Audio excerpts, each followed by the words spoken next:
நீ என்னைக்கும் போதுங்கிற வார்த்தை யூஸ் பண்ணிடாத. இந்த செய்தி எடுக்கிறப்ப அந்த வீடியோ ஒண்ணு நான் பார்த்தேன். அவர் சொல்றாரு, என்னைக்குமே வாயிலிருந்து போதுங்கிற வார்த்தை வந்துடக்கூடாது.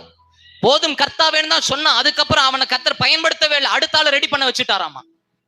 அடுத்து எகுவை ரெடி பண்ண, எலிசாவை ரெடி பண்ண முடிஞ்சது. அதுக்கப்புறம் அக்கினியை இறக்குற எலியா இல்ல, அதுக்கப்புறம் மலையை கொண்டு வர பயங்கரமான அற்புதங்கள் எலியாவை கொண்டு கர்த்தர் செய்யவே இல்லை. ஏன் தெரியுமா? போதும் கர்த்தாவே.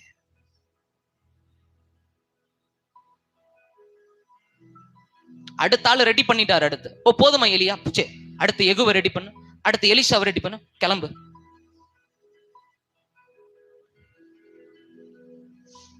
ஒருவேளை அதை சொல்லலன்னா நான் சொல்றேன், ஒரு ஆவிக்குரிய வாழ்க்கையில போதுங்கிற வார்த்தை வரக்கூடாது. இன்னைக்கு பலர் வாழ்க்கை எப்படிதான் என்ன தெரியுமா? ஒரு நாள் 1 மணி நேரம் ஜெபிச்சுட்டேன் போதும், ஒரு அதிகாரம் படிச்சுட்டேன் போதும், இன்னைக்கு ஜோம் பண்ணி 1 மணி நேரம் ஜெபிச்சுட்டேன், 1 மணி நேரம் படிச்சுட்டேன். எங்கப்பா ஏசு சும்மா என்னது ஜெபிக்காம இருந்தவங்களை பார்த்துதான் சும்மா சொன்னார், என்னது 1 மணி நேரமாச்சு நீ ஜெபிக்கலாம், அதனால 1 மணி நேரம் மட்டும் ஜெபின்னு சொல்லல, அதையாச்சும் நீ செய்யலாமே தான் சொன்னார். 1 மணி நேரம் மட்டும் ஜெபிங்கன்னு எங்கேயா சொல்றாரா? இல்ல, நீ ஜெபிக்காம இருக்கிறது 1 மணி நேரம். அப்ப நீ 1 மணி நேரம் இதுக்கு முன்னாடி ஜெபிச்சிருக்கனா இன்னும் என்ன பண்ணு.